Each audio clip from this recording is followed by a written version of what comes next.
Welcome back to my channel, ẹ̀yin èèyàn mi, ẹ káàbọ̀, mo dúpẹ́ lọ́wọ́ yín.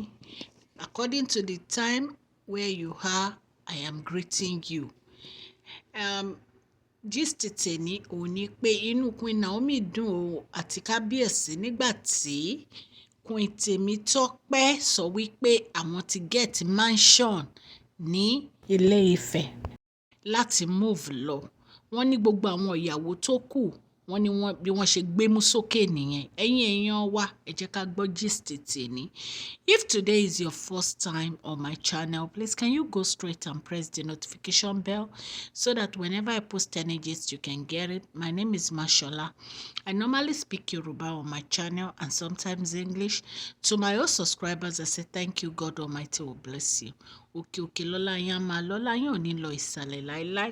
Èmi ọmọ yín ni o, Mashola. I do speak about royal gist and celebrity gist. Please share, like and subscribe. God bless you all.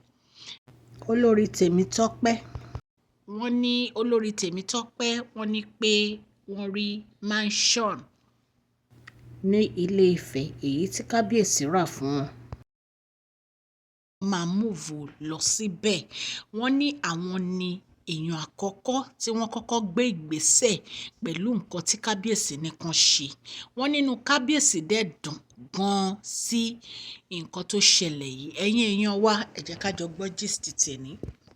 Ẹ̀yin èèyàn lé, ẹ̀yin náà mọ gbogbo ọ̀rọ̀ tí ó ń lọ lọ́wọ́ lórí ọ̀rọ̀ ẹ pé kábíyèsí ní káwọn olórí lọ wá ilé ní outside palace. Ẹ mọ̀ wípé pẹ̀lú gbogbo bí kábíyèsí ṣe ń sọ fún wọn, gbogbo wọ́n ń yọ bí ìgbín ni. Ó wá yà wá lẹ́nu, ó dẹ̀ yà kábíyèsí lẹ́nu àti Queen Naomi wípé Olori Temitope àwọn ni wọ́n kọ́kọ́ ra ilé sí Ilé Ifẹ̀. Ìyàlẹ́nu ńlá ló jẹ́ o. Wọ́n ní ìgbà tí Olori Temitope sọ pé wọ́n ti yanjú ọ̀rọ̀ ilé yẹn tí kábíyèsí sanwó ẹ̀, wọ́n ló ya kábíyèsí lẹ́nu wípé àwọn ni wọ́n kọ́kọ́ gbé ìgbésẹ̀ yìí. Wọ́n ní bí àwọn olórí tó kù ṣe gbọ́, wọ́n ní bó ṣe bẹ̀rẹ̀ sí bínú nìyẹn. Wọ́n ṣe bẹ̀rẹ̀ sí sọ̀rọ̀ sí Olori Temitope nìyẹn pé wọ́n ṣe lè lọ agree láti move kúrò nínú palace. Wọ́n ní Ashley gan ló kọ́kọ́ kígbe, ló kọ́kọ́ sọ̀rọ̀ sí Olori Temitope pé wọn ò ní jẹ́ káwọn fọwọ́sowọ́pọ̀ wípé kí ló dé tí wọ́n máa agree láti move kúrò nínú palace.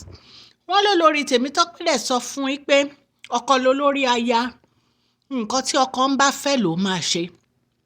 Ọkọ òun ní pé kóun wà níta nítorí pé àǹfààní òun náà ni.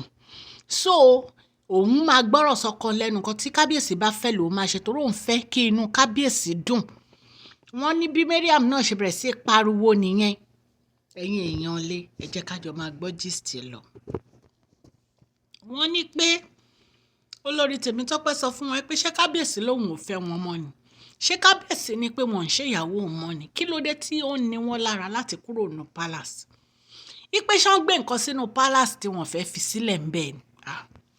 Wọ́n ní bí olórí Rónkẹ́ náà ṣe dá sọ̀rọ̀ yẹn nìyẹn pé kí ló tiẹ̀ máa ń ṣẹ̀yìn obìnrin náà? Ọkùnrin yìí ò lóun ò fẹ́ yín mọ́. Ọkùnrin yìí ò lóun ò ń ṣe ìyàwó mọ́. Kí wá ní problem yín tó jẹ́ pé every small thing ẹ máa pariwo, ẹ máa fẹ́ fún, ẹ máa ranjú, especially ìwọ Ashley àti Mariam. Wọ́n ní Temitope ní nǹkan tó bá wù wọ́n kàn sọ. Ọkọ lolórí aya, nǹkan tó kàn bá ní kò ṣe ló máa ṣe. Wọ́n ní bí kábíyèsí bí wọ́n ṣe bẹ̀rẹ̀ sí appreciate Olori Temitope nìyẹn ò fún nǹkan tó ń ṣe. Ẹ jẹ́ ká jọ máa gbọ́ gist lọ ẹ̀yin aráalé. Wọ́n ní inú bàbá kábíyèsí dùn. Wọ́n ní bàbá kábíyèsí yin Olori Temitope wípé wọ́n ṣe tó jẹ́ pé wọ́n gbọ́ràn sí ọkọ wọn lẹ́nu wípé ní agbára Ọlọ́run àwọn náà wọ́n á ní ọ̀wọ̀ rere lẹ́yìn. So ẹ̀yin èèyàn lé, ọ̀rọ̀ yìí ó ń lágbára díẹ̀ o. ṣé ẹ mọ̀ pé lórí bí kábíyèsí ṣe bẹ̀rẹ̀ sí sọ̀rọ̀ fáwọn olórí náà wọ́n ṣe ń fárígá ipá wọn ò ní move. Kábíyèsí dẹ̀ ti sẹ́ pé tí ò bá ti move kó ṣe bye bye sí marriage o. ẹ jẹ́ ká jọ máa gbọ́ gist tèmi lọ. ṣé ẹ mọ̀ pé ìgbà tí wọ́n kọ́kọ́ ní kán move lọ sí quarters náà olórí quarters, ṣé ẹ mọ̀ pé olórí Temitope náà ló kọ́kọ́ gbégbèsè yẹn náà láti move lọ síbẹ̀. ẹ dẹ̀ wá wo gbogbo nǹkan tó ń ṣẹlẹ̀ tí Tóbi tó lọ sọkó bá bàbá kábíyèsí pé òun fẹ́ bí ọmọ òun fẹ́ bí sínú pálàsì, òun ò fẹ́ separate òun àtọkọ òun káwọn jọ máa gbé lọ́tọ̀ọ̀tọ̀. wọ́n ní ni bàbá kábíyèsí dá lóhùn pé ṣé Queen Naomi náà fẹ́ separate pẹ̀lú ọkọ wọn àtọmọ wọn láti máa gbé ta ni. àǹtí wáyé náà wọ́n lò náà sọ tiẹ̀ pé tí kábíyèsí bá ti ní kó ń kúrò nínú palace òun máa kó ẹrù òun á máa lọ sí family house ni kó tó di pé kábíyèsí dá lóhùn pé kò ní láti dúró dá òun kó tètè kẹ́rù ẹ̀ kó tètè gba family house wọn lọ. so àwọn olórí yìí wọ́n rè pé bóyá wọ́n ń threaten kábíyèsí pẹ̀lú ọ̀rọ̀ ẹnu ni wọ́n dẹ̀ mẹ́pàrà wọn náà ń ṣe.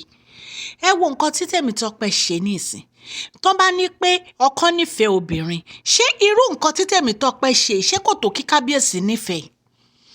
ẹ̀yin á máa lórí kuku ẹ máa lórí kuku ẹ máa rè pé orí kuku yín fẹ́ gbé yín débi kọ̀ọ̀kan ẹ fẹ́ máa fi ara, especially ìwọ Tóbi ó fẹ́ máa fi ara ẹ̀ wé Mariam. ó ń fi ara wé Mariam ìwọ tó yẹ kó tètè lọ sọ fún kábíyèsí pé kọ́bẹ lọ bẹ́ẹ̀ wálé síbi tó wà suitable tó ra máa jókòó síbẹ̀ tó máa gbádùn. àánú gbogbo yín ń ṣe mí o honestly. tí kábíyèsí bá dẹ̀ bínú ẹ ní láìkẹ̀. so ẹ̀yin ará lé bí olórí Temitope ṣe gbégbèsè ńlá nìyẹn o láti lọ ra ilé tiẹ̀ sí Ilé Ifẹ̀. a dúpẹ́ lọ́wọ́ olórí Temitope fún nǹkan tó ń ṣe yìí. mo dẹ̀ mọ̀ pé inú kábíyèsí náà máa dùn. tá a bá tún gbọ́ update nípa àwọn olórí míì tó tún ralé tí olórí Rónkẹ́ ni wọ́n ń wá lẹ́kọ̀ọ́ ní ìsìn ṣùgbọ́n bóyá wọn tí get ibi tí wọ́n like. so tá a bá ti gbọ́ update nípa àwọn tó ralé a máa jẹ́ kẹ́ ẹ gbọ́. ẹ̀yin èèyàn mi bẹ́ẹ̀ ṣe ń gbọ́ mi o ọlọ́run á bá mi dúró ti gbogbo yín o. ẹ subscribe, ẹ like o, ẹ share o. God Almighty will be with you all. òkè lọ́lá yín á máa lọ, ọlá yín ò ní lọ ìsàlẹ̀ láéláé. ẹ ṣé mo dúpẹ́ o, thank you so much. Share this video, like and subscribe.